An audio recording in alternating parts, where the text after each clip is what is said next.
লুকোচুরি খেলবে? লুকোচুরি তুমি লুকাও, আমি ঠিকই তোমাকে খুঁজে পাবো।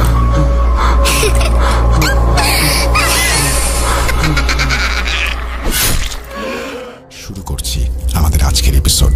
চলুন কথা না বাড়িয়ে সরাসরি ঘটনায় যাওয়া যাক। আসসালামু আলাইকুম রাসেল ভাই ও প্রিয় শ্রোতা বন্ধুরা, কেমন আছেন আপনারা?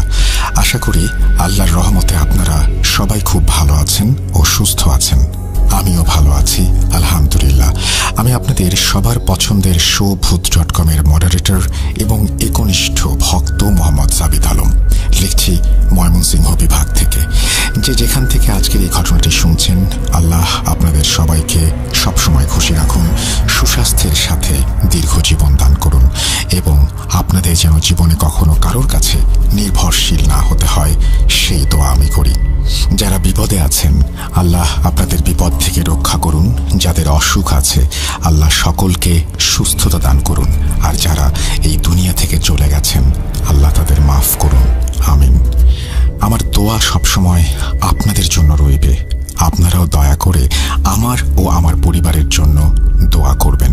আজ আমি আপনাদের মাঝে খুবই ভয়ঙ্কর এবং লম্বা একটা ঘটনা নিয়ে হাজির হয়েছি, যেই ঘটনা শুনলে আপনারা সবাই রোমাঞ্চিত এবং আবেগী হতে বাধ্য হবেন। আজকের ঘটনাটি আমাকে বলেছেন নাসির নামের একজন ভদ্রলোক। যেহেতু ঘটনাটি অনেক লম্বা হতে যাচ্ছে, সেহেতু ওনার সাথে আমার পরিচয় কিভাবে আমি ওনার কাছ থেকে ঘটনাটি কালেক্ট করলাম, সেই বিষয়ে আর যাচ্ছি না। আমি শুধু এইটুকুই বলবো যে চোখের পানি ধরে রাখা খুব কঠিন হয়েছিল আমার জন্য নাসির সাহেবের ঘটনাটি শোনার পর। আমি আপনাদের কাছে একটা দোয়ার আবেদন রাখছি শুধু, আল্লাহ যেন এমন ব্যক্তিদের উপর হিদায়াত নসিব করেন যারা অন্যদের উপরে কালো জাদু করেন বা করান। নাসির সাহেব এত সুন্দর একজন বক্তা যে আপনারা বিশ্বাস করুন, এই ঘটনাটি এতটাই ইমোশনাল ছিল যে আমি চাইছিলাম এটা যেন উনি নিজেই নিজের আওয়াজে শেয়ার করেন আপনাদের সাথে। কিন্তু ওনার এই ইচ্ছা ছিল যে আমি যেন ঘটনাটি ওনার ভাষায় লিখি আর রাসেল ভাই যেন ঘটনাটি পড়েন। আমিও সেই চেষ্টা করেছি, যেভাবে তিনি আমাকে ঘটনাটি বলেছেন সেই ফিলিংস নিয়ে আপনাদের জন্য লিখতে বসেছি আজ। ঘটনাটি কতটা ভয়ানক আর কতটা ইমোশনাল সেটা আপনারা বিচার করবেন বলে আশা রাখি। আজ প্রথমবার আমি ঘটনা বলার আগে আপনাদের একটা অনুরোধ করতে চাই, যারা ঘটনাটি শুনতে আগ্রহী তারা দয়া করে এই ঘটনাটি শেষ পর্যন্ত শুনুন, কারণ ঘটনাটি খুবই ভয়ঙ্কর হতে চলেছে। আপনাদের যদি তন্দ্রা এসে থাকে তাহলে ঘুমিয়ে পড়ুন, এই ঘটনাটি শুনবেন না, কারণ কিছু ঘটনা আছে যেগুলো ব্যক্তিগতভাবে আমাকে খুব ছুঁয়ে যায়। এই ঘটনাও তার মধ্যে একটি। তাই আমি চাই যে আপনারা যেন সম্পূর্ণ মনোযোগ দিয়ে এই ঘটনাটি শোনেন। আর একটা কাজ করবেন, দয়া করে লাইট অফ করে ঘুমাবেন না, লাইট জ্বালিয়ে রাখুন। প্রিয় শ্রোতা বন্ধুরা, নাসির সাহেবের বলা ঘটনাটি এখন আমি ওনার ভাষাতে আপনাদের মাঝে উপস্থাপন করছি এবং অনিচ্ছাকৃত ভুল ত্রুটির জন্য রাসেল ভাই ও আপনাদের নিকট ক্ষমা প্রার্থনা করছি। বলছেন নাসির খান সাহেব।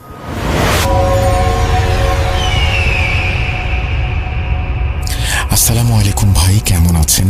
আশা করি ভালো আছেন। আমি মোহাম্মদ নাসির খান। জামালপুরের ছোট্ট কোনো একটি গ্রামে আমার জন্ম। গ্রামে জন্ম হলেও আমি শুধুমাত্র আমার গ্রামের গণ্ডির মাঝেই থেমে থাকিনি। পরিশ্রম, পড়াশোনা সবই করেছি আল্লাহর রহমতে। আজ থেকে প্রায় 6 বছর আগের কথা। আমি জীবনে অনেক পরিশ্রম করেছি, অনেক সংগ্রামও করেছি। আমার বিয়ের পর থেকেই আমি টাকা রোজগার করার উদ্দেশ্যে বিদেশে পাড়ি জমিয়েছিলাম। নিজের মাথার ঘাম পায়ে ফেলেছি, রক্ত পানি করে টাকাও কামিয়েছি। তারপর আমি গ্রামে আমার পরিবারের কাছে টাকা পাঠিয়ে এমন একটি বাড়ি বানালাম যা সম্পূর্ণ গ্রামের ভেতরে একেবারেই আলাদা ছিল। তারপর আস্তে আস্তে গাড়ি করলাম, মানে এখন আমার নিজের গাড়ি বাড়ি সবই আছে আলহামদুলিল্লাহ। আমি খুবই সুন্দর একটা জীবন কাটাচ্ছিলাম। প্রতি বছর 1-2 বার করে দেশে আসতাম। এই টাকা উপার্জনের সংগ্রামের মাঝে আমাকে 3টি সন্তান দান করেন আল্লাহ। যেন একটা সুখী জীবন শুরু হয়ে গিয়েছিল আমার। যখন মনে হলো আল্লাহর রহমতে অনেক টাকাই কামিয়েছি, তখন দেশে ফিরে আসার কথা চিন্তা করলাম, যেন এখানে এসে একটা ব্যবসা শুরু করতে পারি। আলহামদুলিল্লাহ, আল্লাহর অশেষ রহমতে আমি যে কাজেই হাত দিয়েছি সেই কাজে আল্লাহ আমাকে সফলতা দিয়েছেন। আগে কিছু ছোটখাটো কাজ করতাম, কিন্তু সেগুলোতে তেমন মজা পাচ্ছিলাম না। পরে মোটামুটি একটা বড় কাজ করতে শুরু করলাম, যা ভালোভাবেই চলতে শুরু করলো। এটা বলার উদ্দেশ্য হলো, আমি আমার সম্পূর্ণ পরিবারের মাঝে একদম আলাদা ধরনের ছিলাম। মানে যদি আমি কোথাও পারিবারিক অনুষ্ঠানে যেতাম, তাহলে আমি সবার চোখে আলাদা করে নজরে আসতাম। এসব বলার প্রধান উদ্দেশ্য হলো, এটা তাদের জন্য একটা শিক্ষা যারা লোক দেখানোর জন্য জীবনযাপন করে। আমার মাঝেও এই বিষয়টা অনেকটাই দৃশ্যমান ছিল যে আমি অনেক লোক দেখানো কাজ করতাম, কিন্তু এও নয় যে আমি খুব কৃপণ ছিলাম। আমার হাতটা যথেষ্ট পরিমাণ খোলা ছিল। মানে যদি কেউ আমার কাছে সাহায্য চাইতো, আর্থিক বা অন্য কোনোভাবে, আমি কখনো পিছু পা হতাম না। কিন্তু তবুও কিছু মানুষ থাকে যারা আপনার এই আর্থিক উন্নতি মেনে নিতে পারে না, অর্থাৎ খারাপ দৃষ্টিতে দেখে। আমি কি জানতাম আমার নিজের পরিবারেরই কেউ আমাকে এতটাই হিংসার চোখে দেখেছিলেন যে আমার সাজানো গোছানো সম্পূর্ণ পরিবারটাই ধ্বংস হয়ে যাবে? না, ভাবিনি। এটা নিছক কোনো ঘটনা বা গল্প নয়, এটা একটা শিক্ষা তাদের জন্য যারা খুবই দেখাতে বা খাওয়াতে পছন্দ করেন এবং এসবের মাধ্যমে খুব বাহবা পেতে চান। তাই আপনাদেরকে আমার জীবনের সত্যিটা মনোযোগ দিয়ে শুনতে হবে। আমার ঘটনা বলার উদ্দেশ্য কারো হৃদয়কে ব্যথিত করা নয়, কিন্তু যা আমার সাথে হয়েছে সেটা আল্লাহ না করুক যেন আর কারোর সাথে না ঘটে। আমিন। এবার আমি আমার জীবনের আসল ঘটনার দিকে এগিয়ে যাই। আমার নাম নাসিম খান এবং আমার পুরো পরিবার শেষ হয়ে গেছে এক ভয়ানক কালো জাদুর কারণে। এই ঘটনা শুরু হয়েছিল যখন আমার ব্যবসা ও বাকি কাজকর্ম বেশ ভালোভাবেই চলা শুরু করেছিল। আস্তে আস্তে আমার ব্যবসা এখানে সেট হয়ে গিয়েছিল এবং আমি আমার স্ত্রী ও বাচ্চাদের সঙ্গে একদম সুখী জীবনযাপন করতে লাগলাম। এর মাঝে আমার আম্মু এবং আব্বু ইন্তেকাল করলেন। ওনাদের যেন আল্লাহ বেহেশত নসিব করেন। আমিন। আমি আমার বাবা মায়ের একমাত্র ছেলে ছিলাম, তাই আমাদের পরিবারে এখন আমি, আমার স্ত্রী ও 3 সন্তান ছাড়া আর কেউ নেই। একদিন বিনা কারণেই হঠাৎ করে আমার স্ত্রীর শরীরটা যেন খারাপ হতে শুরু করলো। এতটাই খারাপ যে আমি আপনাদেরকে বলে বোঝাতে পারবো না। প্রথমে ওর প্রচণ্ড জ্বর এলো। আমি ওকে নিয়ে হাসপাতালে চক্কর কাটলাম, কিন্তু কেন যেন কোনো মেডিসিনই ওর উপরে কাজ করছিল না। এরপর ডাক্তার টেস্ট, প্রেসক্রিপশন ইত্যাদি লিখে দিলেন। ডাক্তারের কথা মতো যখন টেস্ট করলাম, সবকিছু একদম নর্মালি আসলো। কোনো ধরনের কোনো রোগের চিহ্নও ছিল না। কিন্তু তারপরেও আমার স্ত্রীর অবস্থা দিন দিন খারাপ থেকে আরো খারাপের দিকে যেতে লাগলো। কখনো কখনো ওর এত প্যানিক অ্যাটাক হতে লাগলো যে মাঝরাতে আমাকে আবার ওকে হাসপাতালে নিয়ে যেতে হতো। আমার বাড়ির শান্তি যেন এবার ক্রমাগত নষ্ট হতে শুরু করলো। আমার স্ত্রীর কি হয়েছে আমি বুঝতে পারছিলাম না। সে ধীরে ধীরে খুবই অসুস্থ হয়ে পড়ছিল। আগে সে শুধু একটু অসুস্থই ছিল, কিন্তু এরপর সে অদ্ভুত অদ্ভুত সব কাজ করতে শুরু করলো। রাতের বেলায় অদ্ভুতভাবে উঠে চিৎকার করতে শুরু করত এবং আমাকে বলতো যে ঘরের মধ্যে কেউ দাঁড়িয়ে আছে। এক রাতের কথা, আমি ঘুমাচ্ছিলাম। হঠাৎ আমার কানের কাছে এক অদ্ভুত গুঞ্জনের আওয়াজ শুনতে পেলাম। সেই আওয়াজ শুনে যখন আমার চোখ খুলল, তখন দেখলাম আমার স্ত্রী অদ্ভুতভাবে সিলিংয়ের দিকে তাকিয়ে আছে। ওর এক চোখ খোলা আর এক চোখ বন্ধ। ওর যে চোখটা খোলা ছিল সেই চোখের কর্নিয়ার আকারটা বেশ বড় ছিল বলে মনে হচ্ছিল। সে এক অদ্ভুত ভাষায় কি যেন বিড়বিড় করে পড়ছিল। আমি এসব দেখে খুবই ভয় পেয়ে গিয়েছিলাম। আমি আমার বউকে ধাক্কা দিয়ে জাগানোর চেষ্টা করছিলাম, কিন্তু যতবার আমি ওর হাতে বা কাঁধে হাত দিচ্ছিলাম, নাড়াচাড়া করার চেষ্টা করছিলাম, ততবার তার আওয়াজের স্বর আরো উঁচু হচ্ছিল। আমি তাকে এবার তার নাম ধরে ডাকলাম, কিন্তু সে আরো উচ্চ স্বরে কি যেন পড়ছিল। ও ঠিক কি পড়ছিল আমি আজও জানি না।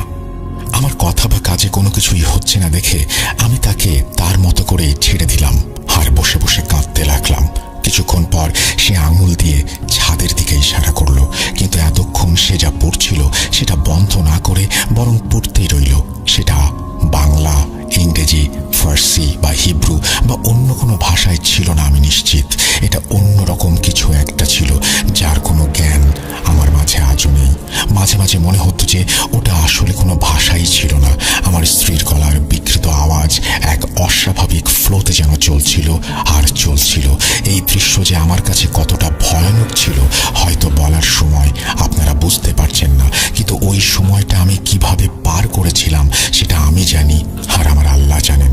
আমার সন্তানেরা ঘরের ভেতর ভয়ে চিৎকার করতে লাগলো, কাঁদতে লাগলো, কিন্তু বাচ্চাদের কান্না শুনে মায়ের ওপর কোনো প্রভাব পড়ছিল না।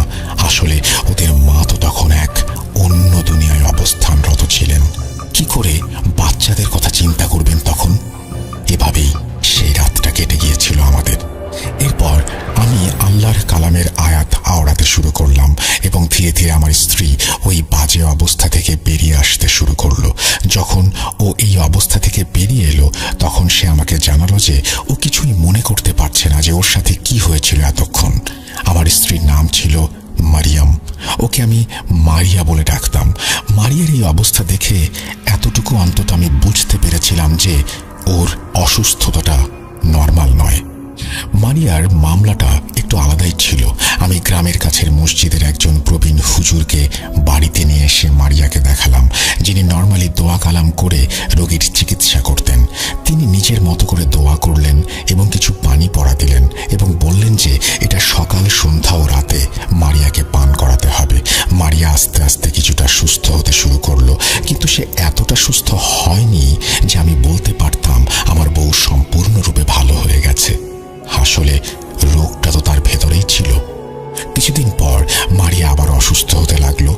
এবার ওর অবস্থা এমন ছিল যে ও সারাটা দিন বিছানায় পড়ে থাকতো, কিন্তু এবার এমন কিছু একটা হতে চলেছিল যা আমার কল্পনাতেও আসেনি। মারিয়া তখন সারাদিনই অসুস্থ থাকতো। এক রাতে আমি আমার ঘরে ঘুমাচ্ছিলাম, আমার বাচ্চারাও ঘুমাচ্ছিল আমার সাথে। এখানে বলে রাখা ভালো যে এখন আমার অভ্যাসটা এমন ছিল যে আমি আমার ডাবল বেডের সাথে একটা রুমে একটা চাদর বিছিয়ে রেখেছিলাম। সেই সময় গ্রামে শীতকাল ছিল এবং প্রচণ্ড ঠান্ডা ছিল। মানে যদি আপনি আপনার হাত কম্বল থেকে বের করেন তাহলে আপনার হাত যেন বরফ হয়ে যাবে এমন অবস্থা। সেই কড়া ঠান্ডায় আমি আমার ডাবল বেডে আমার বাচ্চাদের আর স্ত্রীকে ঘুম পাড়িয়ে রেখেছিলাম এবং আমি নিজে রুমের মাঝে পায়চারি করছিলাম। তখন রাত প্রায় 1টা বাজে। যারা জামালপুরের বা বিশেষ করে গ্রামাঞ্চলের মানুষ তারা জানেন যে ওই এলাকাগুলোতে রাত কতটা তাড়াতাড়ি হয় এবং নীরবতা কত তাড়াতাড়ি ছড়িয়ে পড়ে। রাত 8টা থেকে 9টার মধ্যে এমন লাগছিল যেন গলিগুলোতে ঠান্ডায় কুকুরগুলো ভোঁ ভোঁ করছে। এছাড়া চারপাশে একদম নীরবতা সাদৃশ্য। আমাদের বাড়িটা অনেক বড় ছিল বলতে গেলে, কিন্তু আমরা সবাই বাচ্চাদের জন্য একই রুমে ঘুমাতাম। শীতও পড়েছিল।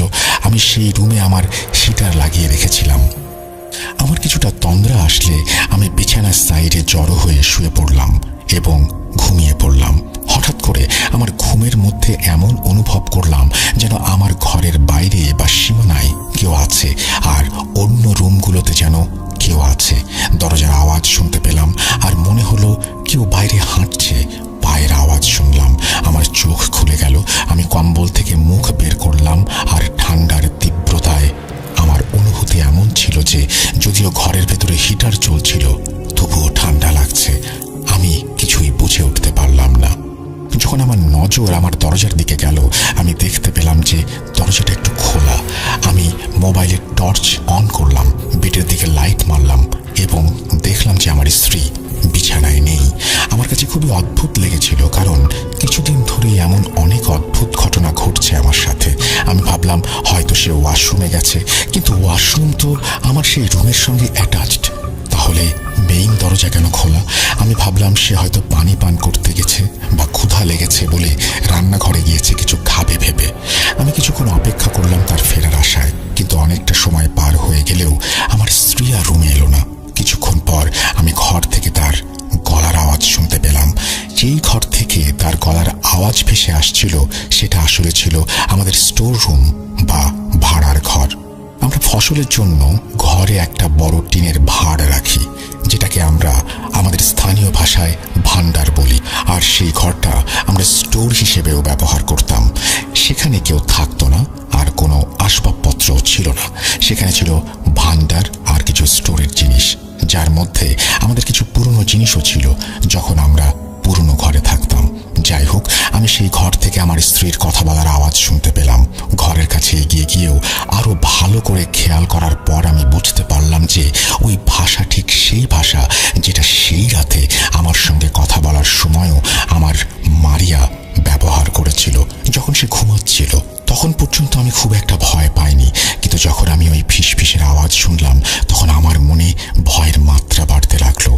আমার স্ত্রী কি এক অদ্ভুত ভাষায় সেই রুমে কথা বলছিল। আমি তাড়াতাড়ি বিছানা থেকে উঠে গায়ে চাদর জড়িয়ে নিলাম এবং চুপচাপ পায়ে পায়ে স্টোর রুমের দিকে এগোতে লাগলাম। বলে রাখা ভালো যে আমি আমার বাড়িতে কিছু মুরগি পুষতাম। আমি ভয়ে ভয়ে এক পা দুপা করে ক্রস করে স্টোর রুমের দিকে এগিয়ে যাচ্ছিলাম। ধীরে ধীরে সেই আওয়াজ যেন আরো বাড়তে লাগলো, কিন্তু আমার মনে হচ্ছিল আমার স্ত্রীর সঙ্গে বোধহয় আরো একজন আছে যার কথা আমি শুনতে পাচ্ছি। ভারী ও মোটা পুরুষালী আওয়াজ। ভাষাটা যদিও বুঝতে পারছিলাম না, তবে এটুকু বুঝতে পারছিলাম যে আমার স্ত্রীও তার সঙ্গে ননস্টপ কথা বলছিল।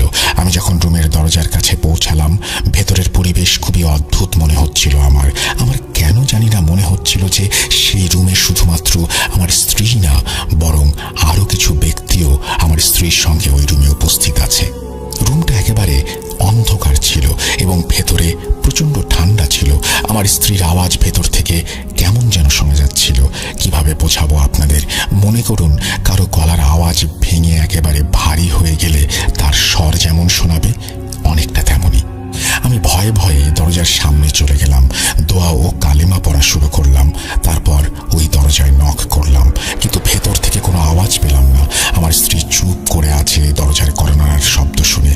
কিছুক্ষণ চুপ থাকার পর আবার যে আওয়াজগুলো আসতে শুরু করলো, যেন এই সমস্যা আবার শুরু হয়েছে। আমি আমার স্ত্রীর নাম ধরে ডাকলাম, মারিয়া, তুমি কি ভেতরে আছো? আমার ডাক শুনে সে চুপ হয়ে গেল। আমি মোবাইলের টর্চ অন করে ঘরের দরজাটা এবার খুললাম। দরজা খুলতেই মনে হলো এক ঝড়ো প্রবল শক্তিশালী বাতাস এসে আমাকে ধাক্কা দিল এবং আমাকে ভেদ করে ঘর থেকে বাইরে চলে গেল। কিন্তু আমি কাউকেই দেখতে পেলাম না। তারপর দেখলাম ঘরের এক কোণে আমার স্ত্রী বসে আছে, আর বিশ্বাস করুন তার পাশে আমাদেরই পোষা একটা মুরগি, যাকে সে আমার সামনেই ধরলো আর মাথাটার টান দিয়ে শরীর থেকে আলাদা করে তার মাংস খেতে লাগলো। বেচারা মুরগি, আল্লাহ জানে কতটা কষ্ট পেয়েছে সে। মুরগিটার এমন অবস্থা ছিল যে না তো তাকে জবাই করে হালাল করা হলো, আর না তার চামড়া ছাড়ানো হলো, কিন্তু তাকে সরাসরি কাঁচা মাংস হিসেবে খাচ্ছিল আমার মারিয়া। ওর মুখে সেই বেচারি মুরগির রক্তের দাগ আমি দেখতে পেয়েছিলাম। আমার মারিয়া এতটাই সুন্দর ছিল মাশাআল্লাহ, যে আমি বলে বোঝাতে পারবো না আপনাদের। কিন্তু এখন তার অবস্থা এমন হয়ে গেছে যে আমি মুখে বলতেই পারছি না।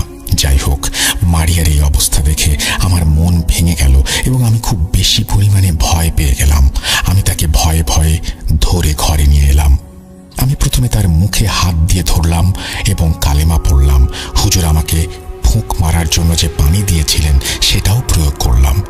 আস্তে আস্তে মারিয়ার অবস্থার কিছুটা পরিবর্তন আসলো, কিন্তু এখানে আশ্চর্যজনক বিষয় ছিল যে শীত আর ঠান্ডা এত বেশি ছিল যে বরফ জমে যাবার মতো অবস্থা। কিন্তু আমার স্ত্রী মোজা পরেনি এবং কোনো শালও গায়ে দেয়নি, শুধু একটি স্লিপিং ড্রেস পরে সে তার ঘর থেকে বের হয়েছিল এবং সে রীতিমতো ঘামছিল।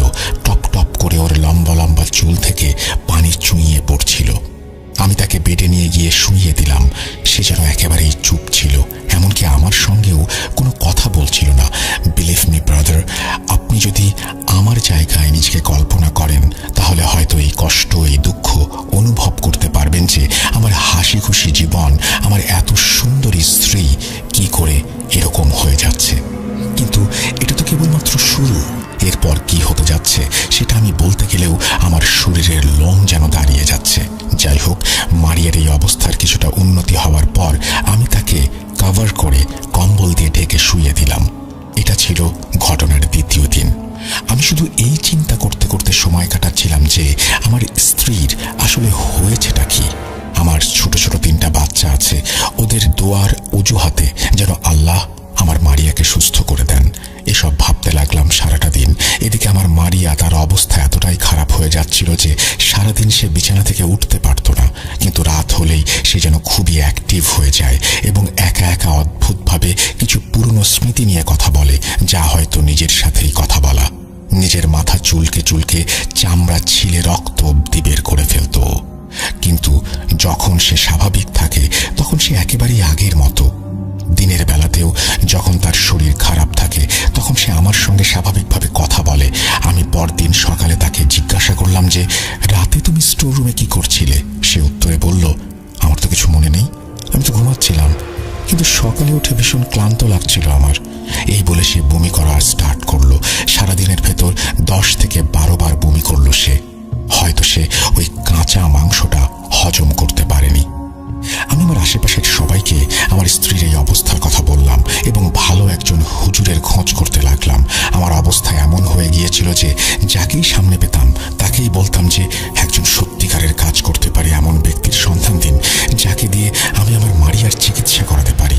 সে যাই হোক, পরের রাতে যখন আমরা ঘুমানোর প্রস্তুতি নিচ্ছিলাম তখন আমি 4টি কুলসুরা পড়ে মারিয়ার ওপর দম করলাম। তারপর আয়াতুল কুরসি পড়ে আবারও ফুঁ দিলাম।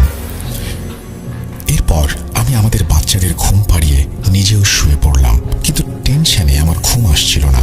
আমি মাঝে মাঝেই মারিয়ার দিকে তাকাচ্ছিলাম ততক্ষণ পর্যন্ত সে একদম স্বাভাবিকভাবেই ঘুমাচ্ছিল। এভাবেই অনেকটা সময় পার হয়ে গেল, সবকিছু স্বাভাবিক ছিল। এরপর আমিও ঘুমিয়ে পড়েছিলাম। শেষ পর্যন্ত কতক্ষণই বা আমি জেগে থাকতে পারি। তারপর রাত প্রায় 2টা থেকে 2:30 হবে। চোখ খুলে মারিয়ার দিকে আমার নজর গেল। আবার সে একই দৃশ্য, আমার স্ত্রী বিছানা থেকে গায়েব হয়ে গিয়েছে।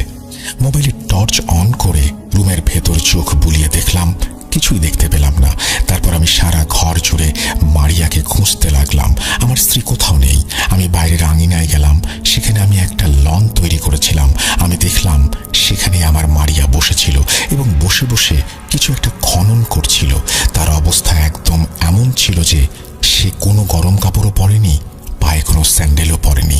সে একদম খালি পায়ে এবং খোলা চুলে সেখানে বসে কাজ করছিল। আমি তাকে দেখে অবাক হয়ে গিয়েছিলাম যে এই শীতে কিভাবে একজন এই পোশাকে বাইরে থাকতে পারে। এরপর আমি দেখলাম সে কিছু একটা খুঁজছে। আমি ওকে নাম ধরে ডাকছিলাম, কিন্তু ওর কোনো ভ্রুক্ষেপই নেই আমার দিকে। আমি তাকে থামতে বললাম, কিন্তু সে আমার কোনো কথাই যেন শুনতে পাচ্ছিল না বা শোনার প্রয়োজন মনে করছিল না। এরপর আমি তাকে জোর করে তুলে নিয়ে তার হাত আমার কাঁধে রেখে সাপোর্ট দিয়ে ঘরে নিয়ে এলাম। আর সে এমন অদ্ভুত একটা আওয়াজ করছিল যেন এতক্ষণ সে অনেক কঠোর পরিশ্রম করেছে। তার শ্বাস ভারী হয়ে আসছিল। মারিয়া তখনও পর্যন্ত আমার নিয়ন্ত্রণে ছিল না। আমি অনেক সাহস করে তাকে ঘরে নিয়ে শুইয়ে দিলাম। ঠিক যেমন গত রাতে আমি তার উপর দোয়া পড়েছিলাম, সেভাবে আবার দোয়া পড়লাম। দোয়া পড়ে তাকে স্বাভাবিক করতে কিছুটা সময় লাগলো। সে কিছুতেই স্বাভাবিক হচ্ছিল না। শেষে সে কিছুক্ষণ পর কান্নাকাটি শুরু করলো, তারপর ঘুমিয়ে পড়লো। আমার ভাগ্য ভালো যে আমার বাচ্চারা রাতে গভীর ঘুমে থাকে, নইলে ওদের আম্মুর এই অবস্থা দেখে ওর যে কি করতো, আমি কিভাবে ওদেরকে সামাল দিতাম কিছুই ভেবে পাই না। আল্লাহর রহমত যে তারা সেই রাতে ঘুমাচ্ছিল, নইলে তাদের সামলানো সত্যিই কঠিন হয়ে যেত। এরপর আমি আমার স্ত্রীকে ঘুম পাড়িয়ে দিলাম। সেদিনের পর থেকে আমি যেন এক গভীর চিন্তায় পড়ে গেলাম। পরের দিন আমি আমার শ্বশুর বাড়ির লোকদের আমার বাড়িতে ডেকে নিলাম এবং ওনাদের সবকিছু খুলে বললাম। আমার কথা শুনে ওনারা নিজেদের মাথায় রীতিমতো হাত দিয়ে মেঝেতে বসে পড়লেন। তারপর আমার একজন পরিচিত বড় ভাইয়ের আগমন হলো, যিনি ওনার নিজের কোনো এক পরিচিতের মাধ্যমে একজন আলেমের খবর বের করে দিলেন এবং সেই আলেমের সাথে যোগাযোগ করে জানালেন যে সেই আলেম পরের দিন আমাদের বাসায় আসবেন। সেদিন রাতটা আমরা সেভাবে পার করলাম যেভাবে বাকি রাতগুলো কাটছিল। পরের দিন সেই আলেম সাহেব আমাদের বাড়িতে এলেন এবং আমাদের সম্পূর্ণ বাড়ির পরিস্থিতি পর্যবেক্ষণ করলেন। বাড়ি পরীক্ষা করে তিনি আমার স্ত্রীর সাথে কথা বললেন এবং আমার স্ত্রী স্বাভাবিকভাবেই তার সাথে কথা চালিয়ে যাচ্ছিল। কথায় কথায় আমার স্ত্রী আলেম সাহেবকে সব কিছু বিস্তারিতভাবে খুলে বললেন। আমার স্ত্রী বললেন যে, হুজুর, আমার সাথে কি হচ্ছে আমি জানি না, সারাদিন ক্লান্ত থাকি। সকালে ঘুম থেকে উঠলে আমার স্বামী আমাকে বলেন আমি যেন কি করেছি আগের রাতে। আমি বাড়ির চারপাশে ছায়ার মতো দেখি, কখনো ছাগলের মতো, কখনো কুকুরের মতো। এছাড়াও নানান রকমের ছায়া আমি দেখি,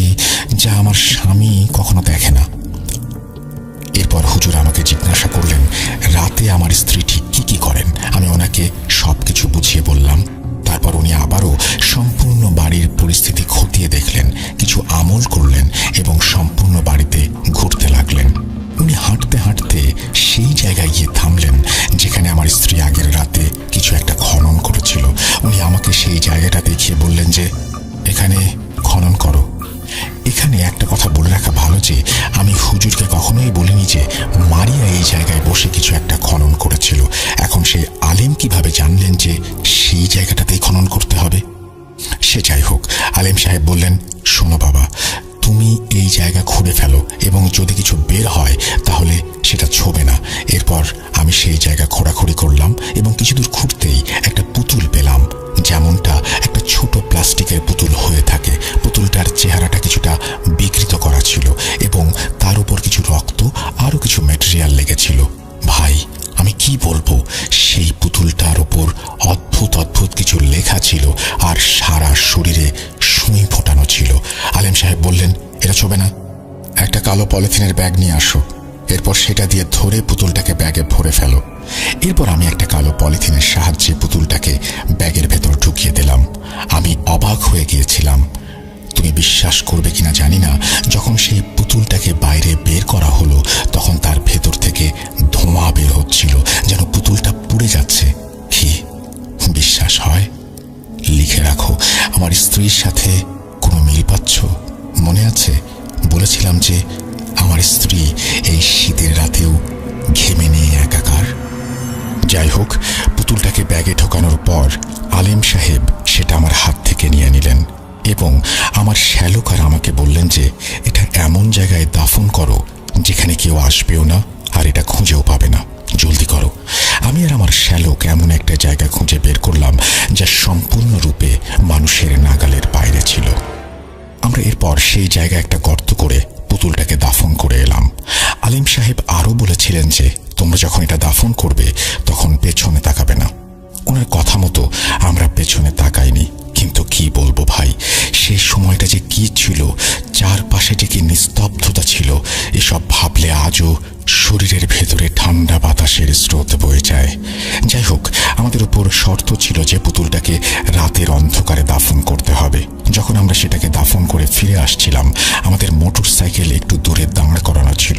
সামনে পায়ে হেঁটে যেতে হয়েছিল যেখানে পুতুলটাকে দাফন করা হয়েছিল সেখান থেকে। জায়গাটা ছিল এক ধরনের জঙ্গল, যেমন গ্রামের জঙ্গল হয় আর কি। সেই জঙ্গল থেকে আমাদের কানে কান্নাকাটির আওয়াজ ভেসে আসতে লাগলো, যেন অনেক মানুষ একসাথে চেঁচামেচি করছে, কোনো জন্তু পাখির মতো। আমি বলে বোঝাতে পারবো না যে সেই সময়টা কতটা ভীতিকর পরিস্থিতির সৃষ্টি হয়েছিল। তবে শর্ত মতো আমরা পেছনে তাকাইনি, যেহেতু আলিম সাহেব বলেছিলেন যাই হোক না কেন পেছনে ফিরে তাকানো যাবে না। এসব শয়তান তোমাদের বাধ্য করবে যেন তোমরা পেছনে ফিরে তাকাও। হুজুরের কথা মতো কাজ শেষ করে যখন আমরা ফিরে যাচ্ছিলাম, আমাদের মনে হচ্ছিল অনেকগুলো মানুষ আমাদের পেছন থেকে ডাকছে এবং আমাদের সাথে সাথেই চলছে। আমরা সাহসিকতার সাথে সবকিছু উপেক্ষা করে শুধু কোরআনের আয়াত পড়তে লাগলাম এবং যেভাবেই হোক বাইক স্টার্ট করলাম এবং সেই জায়গা থেকে বেরিয়ে এলাম। এরপর যখন আমরা বাড়িতে ফিরে এলাম তখন আলেম সাহেব কিছু দম করা পানি ও তাবিজ তৈরি করে দিলেন এবং আমার স্ত্রীর গলায়ও একটি তাবিজ পরিয়ে দিলেন। এরপর আমাদের এমনটা মনে হলো যে সবকিছু থমকে গেছে, কিছুই যেন ঘটেনি, সবকিছুই যেন স্বাভাবিক হয়ে গেছে। আলহামদুলিল্লাহ, এরপর থেকে আমার স্ত্রী ধীরে ধীরে সুস্থ হতে লাগলো। যদিও সে তখনও বিছানায় শয্যাশায়ী ছিল, তবুও ধীরে ধীরে সুস্থ হচ্ছিল। আস্তে আস্তে মারিয়া আবার ঘরের কাজকর্মে মন দিতে শুরু করলো। অসুস্থ থাকলেও কোনো না কোনোভাবে সাহস করে সে সকালের নাস্তাটা বানায় সবার জন্য, বাচ্চাদেরও স্কুলের জন্য প্রস্তুত করে দেয়। এসব দেখে আমি বেশ খুশি ছিলাম, এই ভেবে যে যাক, আমার স্ত্রী আবার স্বাভাবিক জীবনে ফিরে এসেছে। আমি আবার আমার ব্যবসার দিকে মনোযোগ দিতে শুরু করলাম, কারণ এসব সমস্যার কারণে আমার ব্যবসা বেশ ভালোই ক্ষতির সম্মুখীন হচ্ছিল। আমার স্ত্রীর সাথে এই সমস্যাগুলো হবার আগে আমি আমার ব্যবসা আস্তে আস্তে বেশ বাড়িয়ে তুলেছিলাম। মানে আমার একটা দোকান থেকে আয় বাড়তে বাড়তে এখন আমার আরও 5-6টা দোকান হয়ে গিয়েছিল। কিন্তু আমার স্ত্রীর এই সব সমস্যার কারণে সবকিছুই ক্ষতির সম্মুখীন হয়েছিল। এই সমস্যার পর আমার কাছে আর মাত্র 2টা দোকানই বাকি ছিল, কিন্তু তখনও আমি হাল ছাড়িনি। আমি আমার পরিশ্রম চালিয়ে যাচ্ছিলাম এই ভেবে যে জীবন চালাতে হলে কিছু একটা করে রিজিকের ব্যবস্থা করতে হবে। আমি পরিশ্রম করব, ইনশাআল্লাহ তাআলা আবার আমার সবকিছু ঠিক হয়ে যাবে। যদিও ক্ষতি কিছু হয়েছিল, তবু আমি মোটামুটি স্টেবলই ছিলাম। এমন না যে আমি খুব বড় ক্ষতির মধ্যে পড়ে গিয়েছি। যাই হোক, আমি আমার কাজে মনোযোগ দিলাম, কিন্তু আল্লাহর প্ল্যান হয়তো কিছুটা অন্যরকমই ছিল। আলেম সাহেব যাবার আগে আমাকে বলেছিলেন যে, বাবা শোনো, তোমার একজন আত্মীয় আছেন, মারাত্মক হিংসার বশবর্তী হয়ে তোমার পরিবারের ওপর কালো জাদু করিয়েছে। এখন তোমাকে ট্রেস করতে হবে সে কে। আমাকে ক্ষমা করো, আমি বলতে পারবো না যে সে কে, কারণ আমার কাজ ছিল শুধুমাত্র তোমার স্ত্রীর চিকিৎসা করা। সেটাও আল্লাহর ইচ্ছা আর রহমতে হয়েছে, কিন্তু কারো নাম বলার এখতিয়ার আমার কাছে নেই। যদিও আমি আমার মা বাবার একমাত্র ছেলে ছিলাম, তবুও আমার রক্তের সম্পর্কের আত্মীয়ের কোনো অভাব ছিল না। সেই কারণে কেই জঘন্য কাজ করতে পারে সেটা বের করাটা আমার জন্য প্রায় অসম্ভব ছিল। তবু আমি পারিবারিক একটা মিটিং ডেকে সবার সাথে কথা বলি। যদিও আমি ওনাদের বেশ চাপ দেইনি। আমি ওনাদের বলেছিলাম যে আমাকে বলা হয়েছে আমি যেন জানার চেষ্টা করি যে এসব কেন হয়েছে, কে করেছে। কারণ আপনাদের মাঝে এমন কেউ আছেন যিনি আমাকে ঈর্ষা করেন এবং আমার স্ত্রীর ওপর কালো জাদু প্রয়োগ করেছেন। এই কালো জাদু শেষ করতে আমি যে চেষ্টা করেছি, সেই কাজে আমারও কিছু ক্ষতি হয়েছে। এটা আমাকে একজন আলেম সাহেব বলেছেন। তবু আমি তাদের কাছে অনেক কৃতজ্ঞ যে যারা আমার স্ত্রীর জন্য অনেক কিছু করেছেন, এখন সে সুস্থ হওয়ার পথে এগিয়ে চলেছে। আমি বা আমরা যদি কোনো ভুল করে থাকি, তবে দয়া করে আমাদের ক্ষমা করবেন। এই বলে আমি করজোরে সবার কাছে ক্ষমা চেয়ে নিই। আমি সেই কালো জাদু করা ব্যক্তিকে খুঁজে বের করতে চাইনি আসলে, কারণ হিংসা বাড়িয়ে লাভ হয় না, বরং ক্ষতি হয়। বরং ওনাদের কাছে ক্ষমা চাওয়ার ফলে যদি ওনাদের মনে আল্লাহ হেদায়েত দান করেন, এই আশায় সকলের কাছে ক্ষমা চেয়েছিলাম আমি। এরপর যখন আমি আমার স্ত্রীকে আমাদের সাথে ঘটে যাওয়া কালো জাদুর কথা বললাম, সে খুবই অবাক হয়েছিল যে আমার সাথে এমন কিছু ঘটতে পারে, এটা সে ভাবতেই পারে না। আমি আমার সাধ্য মতো ক্ষমা চেয়েছিলাম, কিন্তু যিনি আমাদের প্রতি ঈর্ষা করেছিলেন তিনি হয়তো নিশ্চুপ ছিলেন না, বরং তিনি হয়তো আরও রাগান্বিত হয়ে পড়েছিলেন। যাই হোক, এই অবস্থায় আমি সিদ্ধান্ত নিলাম যে আমার যত আত্মীয় স্বজন আছেন ওনাদের সাথে ভালোভাবে দেখা সাক্ষাৎ করব, ওনাদের খবরাখবর নেব এবং যদি ওনাদের কোনো সাহায্যের প্রয়োজন হয় সেটাও করব। যদিও এই কাজ আমি আগেও করতাম, কিন্তু এবার একটু বেশি করে করতে শুরু করলাম এই কাজগুলো, এই ভেবেছে হয়তো এতে অন্তত সেই ব্যক্তির মন নরম হয়ে যাবে। আমার ছোট ছোট বাচ্চা আছে, আমার স্ত্রী আছে, এই তো আমার জীবন। আল্লাহ তো অনেক টাকা দিয়েছেন আমাকে, কিন্তু এদের মধ্যে যদি কেউ এমনভাবে ক্ষতিগ্রস্ত হয়ে যায় তাহলে তো আমি শেষ হয়ে যাব। আমি সবাইকে অনুরোধ করেছিলাম যে আল্লাহর ওয়াস্তে যেন এসব কাজ আর কেউ না করেন। আমি এতটা বিনয়ের সাথে বলেছিলাম কথাগুলো যে অনেক ব্যক্তির চোখে পানিও চলে এসেছিল। এরপর আমি ওনাদের প্রতি এত ভালোবাসা দেখিয়েছি, এত কিছু করেছি যে ওনাদের মধ্যে কেউ যদি কঠিন মনের হন, তবুও যেন ওনার হৃদয় মোমের মতো গলে যায়। কিন্তু আমি এও জানতাম যদি মানুষ শয়তানের পথে চলে আসে তাহলে তার থেকে বড় শয়তান আর কেউ হতে পারে না। যাই হোক, আমাদের এই সুখ শান্তি বেশি দিন টিকল না। আমার মারিয়ার ওপর আবার কালো জাদুর হামলা হওয়া শুরু হয়ে গেল। আমার স্ত্রী আবার অসুস্থ হতে শুরু করলেন এবং এবার যেন এই আক্রমণটা আরো মারাত্মক আকার ধারণ করলো। এবারের সমস্যা যেন আরো ভয়ঙ্কর ছিল। আবারও একবার আমার স্ত্রী অদ্ভুত সব আচরণ করতে শুরু করলো। এক রাতের ঘটনা বলি, তখন আমি ঘুমিয়েছিলাম, আমার স্ত্রী আমার পাশেই ঘুমোচ্ছিল আর আমার বাচ্চারাও ঘুমোচ্ছিল। রাতের এক সময় আমার বাচ্চাদের চিৎকারের আওয়াজ শুনে আমি ঘুম থেকে জেগে উঠলাম। ঘুম থেকে লাফ দিয়ে উঠে দেখতে পেলাম যে আমার বাচ্চারা কাঁদছে। আমি সেদিন রাতে সারাদিন কাজ করে এত ক্লান্ত হয়ে গিয়েছিলাম যে গভীর ঘুমে চলে গিয়েছিলাম। তাই জানি না তারা কতক্ষণ ধরে কাঁদছে। ঘুম থেকে উঠে আমি যে দৃশ্যটা দেখেছি সেটা বিশ্বাস করবেন কিনা জানি না, কিন্তু আমি নিজে সেই দৃশ্যের চাক্ষুষ সাক্ষী। যখন আবার চোখ খুলল তখন আমার বাচ্চারা বিছানায় বসে চিৎকার করছিল আর কাঁদছিল। লাগছিল। আমার বাচ্চারা ভয়ে আমার পাশে বসে একেবারে জড়সড় হয়ে গিয়েছিল, তাই তারা আমাকে ঘুম থেকে তুলতে পারছিল না। তাদের এত সাহসও ছিল না যে আমার খাটের কাছে এসে আমাকে জাগাবে। কিন্তু আমার বাচ্চাদের কি হয়েছে জিজ্ঞেস করার আগেই আমার চোখ আমার স্ত্রীর দিকে গেল। আমি আমার নিজের চোখকেও বিশ্বাস করতে পারছিলাম না। এ কি দেখছি? চোখ কষলে নিলাম। এরপর দেখলাম আমার স্ত্রী হাওয়ায় উঠছিল, যেন সে শূন্যে ভাসছে। এমনকি তার উপর যে কম্বলটি ছিল সেটাও হাওয়ায় ভাসছে, যদিও তার উপরে ভাসার কোনো সাপোর্ট ছিল না, অর্থাৎ পুরোপুরি হাওয়ায় ভাসছিল মারিয়া। আমি আমার সর্বশক্তি দিয়ে চিৎকার করে আয়াত পড়তে শুরু করলাম এবং আমার বাচ্চাদের এমনভাবে ধরেছিলাম যেমন মুরগি তার বাচ্চাদের পাখার নিচে লুকিয়ে রাখে। আমি পড়া জারি রাখলাম। সে এমন এক অবস্থা যা বলে বোঝানো যাবে না, যা ফিল করা অসম্ভব। আমি আমার এক হাত দিয়ে মারিয়াকে ধরে নামানোর বৃথা চেষ্টা করলাম। বিশ্বাস করুন, প্রায় 25 থেকে 30 মিনিট ধরে আমার স্ত্রী হাওয়ায় ভাসছিল। আমি কিছুই করতে পারিনি। আমি নিজের জন্য ভয় না পেলেও আমার বাচ্চাদের জন্য ভয় পাচ্ছিলাম। মারিয়াকে দেখে মনে হচ্ছিল সে ঘুমাচ্ছে আর শূন্যে ঘোরাফেরা করছে। তারপর আমি সাহস জোগাড় করে দাঁড়িয়ে গিয়ে আমার স্ত্রীর দিকে তাকালাম। তার চোখ জোড়া খোলা ছিল এবং তাকে এমন দেখাচ্ছিল যেন সে আর আমার মারিয়া নেই। সে পুরুষালী কণ্ঠে বলছিল, তুই যা চাস, যার কাছে ইচ্ছা যা, যে চিকিৎসা পারিস কর, আমি এই মহিলাকে শেষ করে দেব। আমরা তোর পরিবারকে ছিনিয়ে নেব। যতটা পারিস আটকানোর চেষ্টা কর, তোর হার নিশ্চিত। সোজা কথায় আমার স্ত্রীর মাধ্যমে আমার সেই জালিম আত্মীয় আমার কাছে এই বার্তা পাঠিয়েছিল যে তুই যা করিস না কেন এই কালো জাদু কাটানো অসম্ভব। মারিয়া আবার বলে উঠল, ছাড়ব না, আমি সব কিছু শেষ করে দেব। এখন আর এই মহিলাকে বাঁচানোর কোনো সুযোগ নেই, তোর পরিবার শেষ হয়ে যাবে। মারিয়ার কথাগুলো একদম স্পষ্ট হুমকি ছিল, কিন্তু তখন আমি জানতাম না কে এই লোকটি যে এই জঘন্য কাজ করেছে। দিন কাটতে লাগলো আর আমাদের আনা সেই আলেমও ওনার চিকিৎসা চালিয়ে যেতে লাগলেন।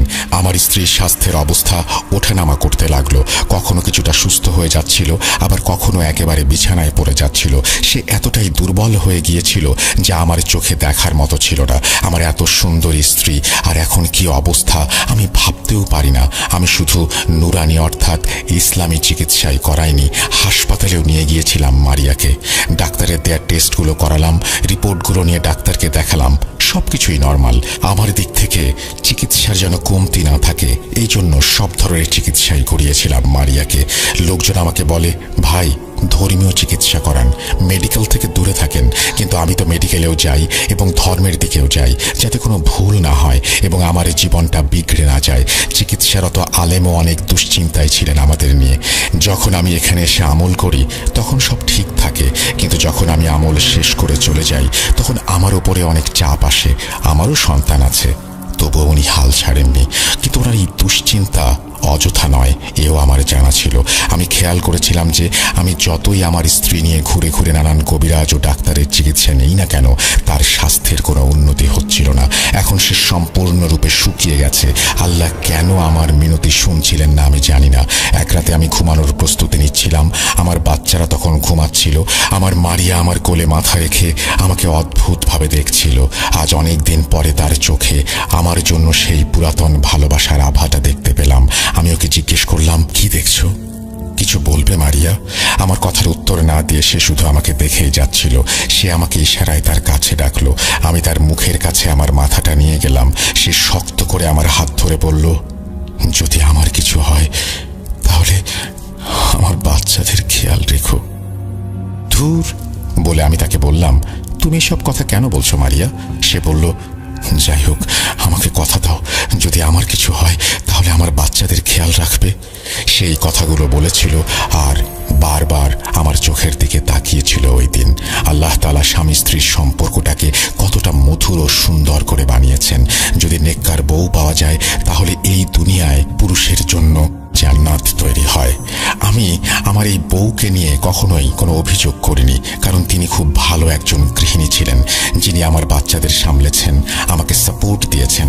এই সব কিছু যা আল্লাহ পাকের পক্ষ থেকে আমার জন্য উপহার, এবং যা কিছু আমি পেয়েছি তার কারণেই পেয়েছি। যদি আমি জীবনে কোথাও সফল হয়ে থাকি, সেটা আল্লাহর রহমত এবং আমার স্ত্রীর সমর্থন আর আমার বাবা মার দোয়ার কারণেই হয়েছে। না জানি কোনো কারণে ওই রাতে সে আমার দিকে তাকিয়েই রইল আর কাঁদতে থাকলো। তার মায়াবী চোখে সীমাহীন অশ্রু ছিল আর চোখগুলো আস্তে আস্তে লাল হয়ে যাচ্ছিল। আমি তাকে সাহস দিলাম আর নিজেকেও শক্ত করলাম। তোমার কিছু হবে না মারিয়া, তুমি আমার সাথেই আছো, আর সারা জীবন আমরা একসাথেই থাকবো ইনশাল্লাহ। সে কোনো উত্তর না দিয়ে আমাকে অবিরত দেখায় ব্যস্ত ছিল। আমি তাকে বললাম, তুমি শুয়ে পড়ো, কিন্তু সে জানালো যে সে শোবে না। সে আমাকে বলেছিল, তুমি ওর পাশে বসে থাকো। অনেকক্ষণ ধরে আমি তার সাথে বসেছিলাম। ধীরে ধীরে তার অবস্থা এতটাই খারাপ হয়ে যাচ্ছিল যে সে আর কোনো কথাই বলতে পারছিল না। অনেকক্ষণ পরে সে আমাকে বলল, এবার তুমি গিয়ে শুয়ে পড়ো। আমি জানতাম না এটাই ছিল মারিয়ার সাথে আমার শেষ রাত আর ওর মুখে বলা সর্বশেষ উক্তি। আমি যদি জানতাম যে এটাই ওর জীবনের শেষ রাত, তবে আমি কখনোই বিছানায় গিয়ে শুয়ে পড়তাম না। কিন্তু আমি জানতাম না। আমি তাকে শোয়ালাম, তার কপালে হাত রাখলাম, তার চুলে হাত রাখলাম, তাকে ভালোবাসার চোখে দেখলাম। তারপর আমি আমার বিছানায় গিয়ে শুয়ে পড়লাম। রাতের কোনো এক প্রহরে আমার চোখ খুলল।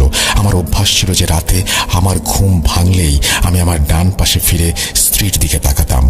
সেদিন রাতেও ঘুম ভাঙতেই আমি একটা শব্দ শুনলাম, যেন অন্য রুমে কিছু বন্য মানুষ আনন্দ উল্লাস করছে। শব্দটা একদমই তেমন ছিল যেন কোনো জলসা হচ্ছে। আমি দেখলাম আমার স্ত্রী আমার বিছানায় নেই, সে তার বিছানা থেকে গায়েব। আমি ঘর থেকে বেরিয়ে সেই স্টোর রুমে যেতে লাগলাম যেখান থেকে শব্দগুলো আসছিল। আমি যখন রুমের দিকে যাচ্ছিলাম, তখন আমার কানে ক্ষীণ আওয়াজ আসতে লাগলো, যেভাবে অনেকগুলি জঙ্গলের মানুষ হইচই করে। মাবুদ, সেই আওয়াজ খুব বেশি লাউড ছিল না, কিন্তু খুবই বিকৃত রকমের ছিল। যখন আমি ধীরে ধীরে সেই ঘরের কাছে গেলাম, তখন দেখলাম সেখানে একটা চাটাই রাখা ছিল এবং আমার স্ত্রী সেখানে আধশোয়া অবস্থায়। যখন আমি সেখানে পৌঁছালাম এবং তার হাত ধরলাম, সে কোনো নড়াচড়া করলো না। আমি তার শ্বাস প্রশ্বাস চেক করলাম এবং তার বুকের ওপরে কান লাগিয়ে শুনলাম, আল্লাহ আমার মারিয়াকে নিজের কাছে ডেকে নিয়ে গেছেন। ইন্না লিল্লাহি ওয়া ইন্না ইলাইহি রাজিউন। ওর হৃৎপিণ্ডটা শব্দ করা বন্ধ করে দিয়েছিল। যে ভয় ছিল সেটাই সত্য হলো। প্রিয় লিসেনার্স, আমি সাবিক ঘটনার এই পর্যায়ে একটু থামতে চাই।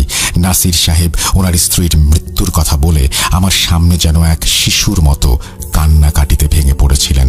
ওনার কথাগুলো শুনে নিজের অজান্তেই যেন আমার নিজের চোখ জোড়া ভিজে উঠেছিল।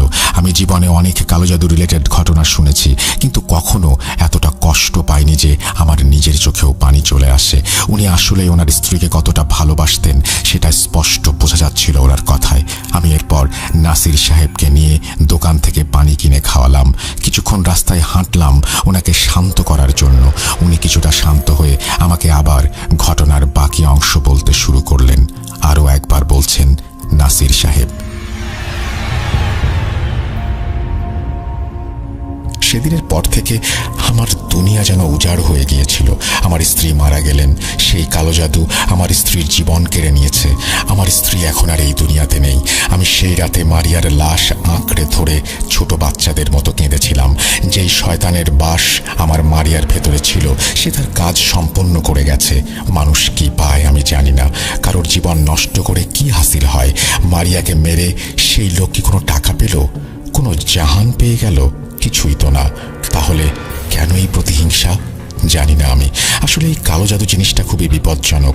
এটা মানুষকে মৃত্যুর দিকে নিয়ে যায়। আমি নিজে এই জিনিস বাস্তবে দেখেছি। যদি এমন কোনো শ্রোতা থাকেন যারা এই কালো জাদু করেন, আপনাদের কাছে আমি আল্লাহর দোহাই দিয়ে অনুরোধ করছি, এই ধরনের কাজ করবেন না। আমাদেরও পরিবার আছে, আপনাদেরও বাচ্চা কাচ্চা সবারই আছে, তাদের কথা ভাবুন। যাই হোক, আমার দুনিয়া তো উজাড় হয়ে গিয়েছিল, কিন্তু এখানে এই সব কিছু থেমেছিল না।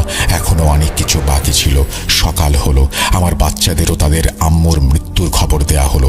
আমার বাচ্চারা কাঁদতে কাঁদতে একেবারে মলিন হয়ে গেল। ওদের আম্মু আল্লাহর কাছে চলে গেছেন। পরের দিন আমাদের দাফন কাফন করতে অনেক সময় লেগে গেল। আমি খুব কাঁদলাম, খুবই কাঁদলাম। আমি আমার স্ত্রীকে অনেক বেশি ভালোবাসতাম। দাফন কাফন সেরে আমরা বাসায় ফিরলাম। মারিয়াকে ছাড়া আমার বাড়িটা খুবই শুনশান লাগছিল। আমার বাচ্চাদের দেখতে ইচ্ছা হচ্ছিল। আমি আমার স্ত্রীর কাছে করা প্রতিশ্রুতির কথা মনে করলাম। আমার বাচ্চাদের প্রতি খুবই খেয়াল রাখতে হবে আমাকে। মানুষ বলে যে যারা দুনিয়ায় পুণ্য করে তারা নাকি আগে থেকেই বুঝে যায় যে তাদের যাওয়ার সময় ঘনিয়ে এসেছে। আমার স্ত্রীর মধ্যে কোনো কমতি ছিল না সেটার। সে আমার পুরো জীবন খুবই সেবা যত্ন করেছে এবং আমি কখনোই তার মধ্যে কোনো নেতিবাচকতা দেখিনি। এমনকি আমার মা বাবার জীবদ্দশায় আমার স্ত্রী ওনাদেরও চোখের তারা ছিলেন। কোনো ঝগড়া, কোনো ঝামেলা ছিল না। সত্যি কথা বলতে খুবই ভালো একজন মহিলা ছিলেন আমার মারিয়া। আল্লাহ তাকে জান্নাত নসিব করুন, আমিন। কিন্তু যে ব্যক্তির জন্য আমার মারিয়া আজ কবরবাসী, সেই ব্যক্তি যে মারিয়ার জান নিয়েও শান্ত হবে না সেটা আমার জানা ছিল না। জানি না এরপর আর কি কি ঘটতে যাচ্ছে। এক রাতে আমি ঘুমিয়ে পড়েছিলাম। তখন আমি একটা স্বপ্ন দেখি যে আমার স্ত্রীর কবরের পাশে ছাই পড়ে আছে, যেন কেউ এইমাত্র সেখানে কাঠ কয়লা পুড়িয়ে চলে গেছে। আস্তে আস্তে সেই ছাইগুলো আমার স্ত্রীর কবরের ওপর ছড়িয়ে পড়ছে। স্বপ্নটা এতই অদ্ভুত লাগলো যে আমার চোখ খুলে গেল। মারিয়ার প্রতি ভালোবাসা আমার এতটাই গভীর ছিল যে রাতের মধ্যেই বাড়ি থেকে বেরিয়ে কবরস্থানে চলে গেলাম। কবরস্থানে পৌঁছানোর পর আমি দেখলাম মারিয়ার কবরের চারপাশে কিছু কয়লা আর ছাই পড়ে আছে। আমি কিছুই বুঝতে পারছিলাম না যে এসব কি হচ্ছে। এরপর আমি বেশ কিছুক্ষণ সেখানে বসে সূরা ফাতিহা পড়লাম। কবরস্থানের একটা পাইপ থেকে পানি নিয়ে আমার স্ত্রীর কবরটা আবারও ভিজিয়ে তরতাজা করে দিলাম। তারপর বাড়ি এলাম। কিন্তু সেই স্বপ্নের পর্বটা ক্রমাগত বাড়তে থাকলো। আমি আস্তে আস্তে প্রতিদিনের স্বপ্নে আমার স্ত্রীর কবর দেখতে পেতাম। আমি ভাবতাম হয়তো এটা মারিয়ার প্রতি আমার ভালোবাসা। যেন সাবকনশিয়াস মাইন্ডেও আমি সবসময় আমার স্ত্রীর কথা মনে রাখি। এই কারণেই হয়তো আমি স্বপ্ন দেখতে শুরু করেছি। কিছুদিন পার হলে আমি খেয়াল করতে লাগলাম যে আমার বড় ছেলেটা আস্তে আস্তে খুব অসুস্থ হয়ে যাচ্ছে। তারও শরীর তার মরহুমা আম্মুর মতোই খারাপ হতে শুরু করেছে। আমি একা হয়ে কাঁদতে কাঁদতে আল্লাহর কাছে মাফ চাইলাম। হে আল্লাহ, আমার হয়তো এমন কোনো পাপ বা অন্যায় আছে যা আপনার খারাপ লেগেছে। আপনি তো রাজা, আপনি তো বাদশাহ। আমি আমার একটু রত্ন হারিয়েছি, কিন্তু এবার আমি আমার প্রিয় সন্তানকে হারাতে চাই না। আমি আমার ছেলের চিকিৎসা করিয়েছি, আলেমকেও দেখিয়েছি, কিন্তু পরিস্থিতি একই রকম ছিল। এদিকে এখন আমার স্ত্রী আমার স্বপ্নে আসতে শুরু করেছে। তার কবর আমার স্বপ্নে আসতো প্রতিদিন।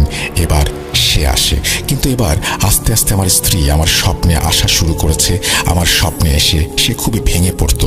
সে কবরের বাইরে বসে থাকতো। আমি গিয়ে তাকে কিছু জিজ্ঞেস করলে সে কিছুই বলতো না, শুধু কাঁদতো। বিশ্বাস করুন, একবার স্বপ্নে সে আমাকে বলল যে আরমানকে বাঁচাও, তার কিছু হয়ে যাবে। আরমান আমার বড় ছেলের নাম। আমি এই স্বপ্ন দেখে খুবই দুশ্চিন্তায় পড়ে গিয়েছিলাম। আমি সেদিন গিয়ে সেই আলেমের সঙ্গে কথা বললাম আমার স্বপ্নের বিষয়ে। আমি তাকে বললাম যে আমার কেমন স্বপ্ন আসে এবং আমার স্ত্রী কবরের বাইরে বসে থাকে এবং আমাকে কি বলে, আরমান সম্পর্কেই বা কি বলেছে। সেই আলেম পরদিন আবার আমার বাড়িতে এসে আবার সম্পূর্ণ বাড়ি পর্যবেক্ষণ করলেন, কিন্তু এবার উনি কোথাও কোনো তাবিজ বা পুতুল খুঁজে পাননি। উনি সবকিছু পরীক্ষা করলেন।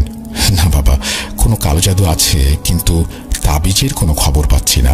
কিন্তু যখন আমি তাকে আমার স্বপ্নের কথা মনে করিয়ে দিলাম, তখন উনি বললেন, ও হ্যাঁ, আমার সাথে কবরস্থানে চলো তো একবার। আমরা কবরস্থানে গেলাম। এই ঘটনা আমার স্ত্রী মারা যাওয়ার 147 দিন পরের। আমরা কবরস্থানে গিয়ে আমার স্ত্রীর কবরের কাছে গেলাম। আমি সূরা ফাতিহা পড়লাম এবং আমি যখন ফাতিহা পড়ছিলাম তখন সেই আলেমের মুখের রং যেন পাল্টে যেতে শুরু করলো। ওনাকে দেখে মনে হচ্ছিল উনি খুবই বিচলিত। কবরস্থান থেকে বের হওয়ার পর আমি আলেম সাহেবকে জিজ্ঞেস করলাম, হুজুর কি হয়েছে? আপনাকে খুব চিন্তিত দেখাচ্ছে। উনি আমার কাঁধে হাত রেখে আমাকে এমন এক কথা শোনালেন যা শুনে আমি মাটিতে বসে পড়লাম। উনি বললেন, নাসির, আসলে তোমার বাসায় কোনো তাবিজ যে নেই এটার একটা কারণ আছে। যে জাদুটা করেছে তা আসলে তোমার স্ত্রীর সাথে করা হয়েছে এবং যখন তাকে দাফন করা হচ্ছিল তখনই এই কাজটা করা হয়েছে নিঃসন্দেহে। তোমার এমন কোনো আত্মীয় কি তোমার স্ত্রীর জানাজায় এসেছিল যে মরা মানুষের সাথে কিছু তাবিজ রেখেছিল? দেখেছো, জানো, এরকম কিছু মনে পড়ে? যদি আমরা সেই তাবিজ না বের করি তাহলে তাদের পরের নিশানা হবে তোমার সন্তানেরা। ওনার মুখ থেকে সব কথা শুনে আমার মনে হচ্ছিল যেন আমার পায়ের নিচ থেকে মাটি সরে যাচ্ছে, আমার দুনিয়া ঘুরতে শুরু করেছে। কি হচ্ছে এসব? বাড়িতে ফিরে আমি আমার শ্বশুর বাড়ির লোকজনকে আমার বাড়িতে ডেকে আনলাম এবং সেই আলেমকেও ডাকলাম। আলেম বললেন আমাদের কবর খুঁড়তে হবে এবং মারিয়ার কবর থেকে তাবিজ বের করতে হবে। আমার অবস্থা দেখে আমার স্ত্রীর বাবা মা এবং তাদের পরিবারের সবাই সম্মতি দিলেন। ওনাদের সম্মতির পর আমরা কবর খুঁড়তে গেলাম। আমি মূলত একাই যেতে চাচ্ছিলাম, কিন্তু আমার সাথে আমার শালা ছিলেন আর সে আলেম সাহেবও ছিলেন। আমার শালা মারিয়ার কবর খুঁড়ে শুধু মাথার পাশে একটা কি যেন সরালো। আলেম সাহেব বললেন, নাসির তুমি ভেতরে যাও এবং মোবাইলের টর্চটা অন রেখো। ভাই, লিসেনারদের উদ্দেশ্যে বলি, এরপর কবরের ভেতর কি হয়েছে আর আমি কি দেখেছি সেগুলো আমি তোমাকে বলতে পারবো না, কারণ আমি যদি তোমাকে এই বিষয়ে কিছু বলি তাহলে হয়তো তুমি শুনতে পারবে না এবং রাতের বেলায় তোমার ঘুম আসবে না। তাই আমি খুব সংক্ষেপে বলছি। যখন আমি কবরের ভেতরে নামলাম, আলেম সাহেব বললেন, লাশের মুখ খুলে দেখো। বিশ্বাস করুন, যখন আমি লাশের মুখ খুললাম তখন তার মুখের ভেতরে কিছু তাবিজ ছিল। আলেম সাহেব আমার দিকে একটা কালো পলিথিন এগিয়ে দিলেন। আমি তাবিজগুলো ব্যাগের ভেতরে রেখে ব্যাগ নিয়ে বাইরে বেরিয়ে এসে কবরে আবার কোনো রকমের মাটি চাপা দিয়ে দিলাম, কারণ তাবিজের একটা হেস্তনেস্ত করা এখন আমার প্রথম কাজ। আলেম সাহেব আমাকে বললেন, কবর পরে মেরামত করব, আগে এই তাবিজগুলো কাছের কোনো শ্মশানে ফেলে আসো। এগুলো শ্মশানে বানানো হয়েছে, জলদি ফেলে আসো। আমি খুব কষ্টে ওই তাবিজগুলো নিয়ে বের হয়ে কাছের এক শ্মশানে ফেললাম। তারপর আবার কবরস্থানে ফিরে এলাম এবং আমরা তিনজন মিলে কবরটা আবারও মেরামত করে দিলাম। যখন আমরা কবরস্থান থেকে বের হচ্ছি তখন সেই গোরখোদক যে আমার স্ত্রীর কবর খুঁড়েছিল, প্রথমবারের মতো তার সাথে আমাদের দেখা হলো। সে আমাদের দেখে বলল, ওই পাশের মরিয়ম খানের কবরটা কি আপনাদের কবর? আমি বললাম, হ্যাঁ, এটা আমার স্ত্রীর কবর। সে বলল, ভাইজান, এই কবরের ভেতর থেকে রাতে খুব অদ্ভুত ভয়ঙ্কর শব্দ আসে। এরপর মনে হয় যেন কিছু অমানুষ প্রাণী সেই কবরের চারপাশে ঘুরে বেড়ায়, কিছু কালো প্রাণী। রাতে অনেকবার এখানে আওয়াজ শুনেছি। যখন লুকিয়ে দেখার চেষ্টা করেছি, কিছু কালো মানুষের মতন প্রাণীকে দেখেছি। কবরের চারপাশে তারা ঘুরছে, চিৎকার করছে, দৌড়াচ্ছে। ঠিক যেমন কিছু জঙ্গলি মানুষ আগুনের পাশে ঘোরে, তেমনি ওই কালো প্রাণীগুলো কবরের পাশে ঘুরতে থাকে। আপনি হয়তো ভুল দেখেছেন। এটুকু বলে আমরা বাসায় চলে আসলাম। সেই আলেম সাহেব আমাদের ওই তাবিজ দাফন করতে বলেছিলেন, আর ওনার কথা মতো তাবিজগুলো ইতিমধ্যেই দাফন করে দিয়েছিলাম শ্মশানে। এই ঘটনার পর আমার ছেলেটাও ধীরে ধীরে সুস্থ হতে থাকে। আলেম সাহেব বলেছিলেন, ভাই, আমার জ্ঞান এখানে কিছুটা সীমিত। এখন যাই হবে এরপর সব কিছুই আমার ওস্তাদ দেখবেন, যিনি বর্তমানে আমার বাড়িতেই আছেন। আমরা তৎক্ষণাৎ আলেম সাহেবের ওস্তাদের কাছে গিয়েছিলাম ওনার কাছ থেকে পরামর্শ নেয়ার জন্য। সবকিছু খুলে বলি, উনি সম্পূর্ণ ঘটনাটা শুনে একটা পরিকল্পনা করলেন। উনি বললেন, আমাদেরকে রাতে ওই কবরস্থানে যেতে হবে। আমি আর আমার এই শাগরিদ, যে আগে তোমার স্ত্রী আর ছেলের চিকিৎসা করেছে, আমাদের দুজনকে সেখানে গিয়ে কিছু কাজ করতে হবে। এই বলে ওনারা আমাকে এই কাজে অন্তর্ভুক্ত করলেন যে আমাকেও কবরস্থানে যেতে হবে এবং ওনাদের সাথে মিলে এই কাজ করতে হবে। ওনাদের শর্ত ছিল যে আমাদের এই সম্পূর্ণ ব্যাপারটি নিঃশব্দে করতে হবে এবং কবরস্থানে যেন কেউ না আসে সেটাও নিশ্চিত করতে হবে। দিন হিসেবে শুক্রবারের রাত ঠিক করা হলো। আলেম সাহেবকে নিয়ে আমি আবার কবরস্থান ঘুরে এলাম এবং ওনাকে আমাদের বাড়িতে থাকতে দিলাম।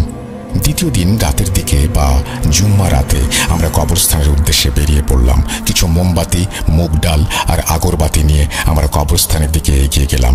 মারিয়ার কবরের সামনে পৌঁছেই ওনারা কবরের ওপরে আগরবাতি জ্বালিয়ে দিলেন এবং চারিদিকে মোমবাতি জ্বালিয়ে দিলেন। তারপর আলেম সাহেবের ওস্তাদ বললেন, যা কিছুই হোক, ভয় পাবে না, আমাদের কথা শোনো, বিশেষ করে আমার কথা শোনো। আমি জানি তোমরা ভয়ে আছো অনেক, কিন্তু আমি তোমাদের কিছুই হতে দেব না। তোমাদের ভয় পেতে হবে না, তোমরা তোমাদের জায়গা থেকে সরবে না। এখন থেকে যা হবে সবই তোমার পরিবারের ভালোর জন্য হবে। তোমাদের মজবুত থাকতে হবে, কারণ যে ব্যক্তি এই কালো জাদু করেছে সে খুবই বিপজ্জনক। এই শ্মশানের কালো জাদু এটি। আমি এটা শেষ করতে চাই আজীবনের জন্য। এর জন্য এই কাজটি করা খুব জরুরি। আজ আমাদের কাজ যদি সফল হয় তাহলেই এটাকে গোড়া থেকে শেষ করতে পারবো। আল্লাহ আমাদের এই ভালো কাজে রহমত দান করুন। এই কথা বলেই ওনারা দুইজন কালেমা পড়তে শুরু করলেন। কবরস্থানে ঢোকার আগে আমরা গোরখোদককে সবকিছু বুঝিয়ে বলে ওনাকে নজরদারি করার অনুরোধ করেছিলাম যে কবরস্থানে যেন কেউ না আসে। কবরস্থানে একটা প্রধান ফটক ছিল, আমরা সেটা বন্ধ করে দিয়েছিলাম। ওনাকে রেখেছিলাম পাহারায়। যাই হোক, কাজটা শুরু হলো হলো এবং সেই রাতে এমন লাগছিল, মনে হচ্ছিল কেউ আমাদের পেছনে দাঁড়িয়ে আছে। হুজুরের জ্বালানো মোমবাতিগুলোর সাহায্যে একটু আলোকিত ছিল আমার মারিয়ার কবরটা, আর আমরা সেই আলোর মধ্যে বসে কাজগুলো করছিলাম। যখন হুজুর আয়াত পড়া শুরু করলেন, বিশ্বাস করুন পরিবেশটা কেমন যেন গুমোট হতে শুরু করলো। কোনো এক কালো শক্তি যেন আমাদের তার নিজের দিকে টানছিল, ভয় দেখাচ্ছিল, কিন্তু সেই আলেম সাহেবের কপালে কোনো চিন্তার ছাপ নেই। আমি ভয় পাচ্ছিলাম, কিন্তু মনে শান্তিও ছিল যে ইনশাআল্লাহ সব ঠিক হয়ে যাবে। বিশ্বাস করুন, যখন এই আমল চলছিল তখন প্রচুর কাক হঠাৎ করে এসে সম্পূর্ণভাবে একটা গোলাকার বৃত্ত তৈরি করে বসে গেল। আলেম সাহেব বলেছিলেন যে যিনি এই জাদু করেছেন তিনি নাকি এই সময় সক্রিয় আছেন এবং লাগাতার হুজুরের দিকে আক্রমণ করছেন। উনি দৃঢ় গলায় বললেন, তোমাদের জায়গা ছেড়ে দিতে হবে না। যাই হোক সাবিত, সংক্ষেপে বলতে গেলে সেই আমল প্রায় 5 ঘন্টা চলতে থাকলো। এরপর পরিবেশটা একটা স্থিরতা পেল। সেই মোমবাতিগুলো এক এক করে সব নিভে যেতে লাগলো। তারপর হুজুরের কাজ সম্পন্ন হলো। আলেম সাহেব বললেন যে আমার সাথে ভালো কিছু জিন আছে যারা সারা রাত ওই শয়তানি জিনের সাথে লড়াই করেছেন। আলেম সাহেব আকাশের দিকে তাকিয়ে কিছু কথা বলছিলেন এবং তাদের ধন্যবাদ দিচ্ছিলেন। এরপর আমরা সেখান থেকে উঠে বাসায় ফিরে এলাম। আলেম সাহেব আমাকে সম্পূর্ণরূপে নিশ্চিত করলেন যে এখন এই সমস্যার সমাধান শেষ হয়ে গেছে। উনি বললেন, এখন তোমার এবং তোমার বাচ্চাদের আর কোনো ঝুঁকি নেই, আলহামদুলিল্লাহ। এরপর থেকে সবকিছু আবার স্বাভাবিক রুটিনে চলে আসলো। যদিও আমি আলেম সাহেবকে জিজ্ঞেস করেছিলাম যে কালো জাদু করার জন্য যদি আবার কেউ চেষ্টা করে তাহলে? আলেম সাহেব বললেন, সে কখনোই আর এই কাজের ধারে কাছেও আসবে না, কারণ যার সঙ্গে আমার জিনদের মোকাবেলা করতে হয়েছে তারা ইতোমধ্যে জেনে গেছে আমাদের শক্তি সম্পর্কে। ইনশাল্লাহ সে যদি কোনোভাবে আবারও এখানে এসব কাজ করতে আসে তবে সে নিজেই বড় ক্ষতির সম্মুখীন হবে, কারণ তাকে শয়তানি জিন নিয়ে কাজ করতে হবে, অনেক পরিশ্রম করতে হবে। আর যখন সেই জিনগুলো চলে যায় তখন সেই জাদুকরেরা ওই কাজের মধ্যে আর হাত দেয় না। আমি ইতোমধ্যেই তার অনেক ক্ষতি করেছি, আর এখন সে এই দিকে আর আসবে না, একদমই ভাববে না আবার আক্রমণ করার ব্যাপারে। কেমন? হুজুররা যাবার আগে আমাকে বলেছিলেন যে এই জাদুটা ছিল সবচেয়ে ভয়ঙ্কর ও বিপজ্জনক জাদু। এটি ছিল শ্মশানের মাটিতে করা কালো জাদু। যাই হোক, এরপর থেকে আমাদের জীবনে একরকম স্থবিরতা চলে এলো। আমার জীবন স্বাভাবিক হতে শুরু করলো, কিন্তু এসবের মধ্যে আমি খুব বড় ক্ষতির সম্মুখীন হয়েছিলাম। আমার স্ত্রীকে আমি হারিয়ে ফেলেছিলাম এই অভিশাপের কারণে। যদিও আমার ব্যবসায় অনেক ক্ষতি হয়েছিল, কিন্তু সেটা আসলে কিছুই না, কারণ পরিশ্রম করলে অর্থ আমি আবার উপার্জন করতে পারবো। কিন্তু আমার সবচেয়ে বড় দুনিয়া ছিল আমার স্ত্রী এবং আমার সন্তানেরা, যেখানে আমার স্ত্রী এখন আল্লাহর কাছে চলে গেছেন। এই ঘটনাগুলো শুধুমাত্র ঘটনা নয়, এগুলো আমাদের জন্য চরম শিক্ষা। হে আল্লাহ, আমাদের সবাইকে আপনি ক্ষমা করুন, আমিন। আমি একটা কথাই বলবো, যদি আল্লাহ আপনাকে অনেক কিছু দিয়ে থাকেন তাহলে দেখানোর দরকার নেই এগুলো আমাদের না। আসলে আল্লাহ আমাদের এগুলো দান করেন, তাই যা আমাদের না সেটা নিয়ে অন্যদের দেখিয়ে বেড়ানোটা মোটেও উচিত নয়। আমাদের কাছে গাড়ি আছে, বাড়ি আছে, সেটা আমরা নিজেরাই উপভোগ করি। আল্লাহর দেয়া সব ভালো জিনিস সুন্নত, কিন্তু মানুষকে দেখাতে গিয়ে অহেতুক গর্ব করা উচিত না। যদি আল্লাহ আপনাকে এত কিছু দিয়ে থাকেন তাহলে আগে আপনার আত্মীয়দের খোঁজ খবর করুন, বিশেষ করে যারা দরিদ্র তাদের সাহায্য করুন। যদি আপনার হাতে আরও কিছু থাকে তাহলে এমন লোকদের খোঁজ করুন যারা এসবের অভাবে রয়েছে, সাহায্য করুন তাদের। আমি আশা করি আমার এই কাহিনী আপনাদের জীবনে কিছু মূল্যবান শিক্ষা যোগ করেছে। দয়া করে মনে রাখবেন, আমার স্ত্রীর মাগফিরাতের জন্য দোয়া করবেন এবং আমার ছেলে মেয়েদের জন্য দোয়া করবেন। আমিও দোয়া করছি। যারা ভূত.com শোনেন, আল্লাহ তাআলা তাদের সবাইকে স্বাস্থ্য ও সুস্থতা দান করুন। আর যাদের মনে হিংসা আছে, যারা প্রতিহিংসা পুষে রাখেন, তাদের শত্রুতা থেকে আমাদের রক্ষা করুন। আপনারা ভালোভাবে থাকবেন। আল্লাহ হাফেজ।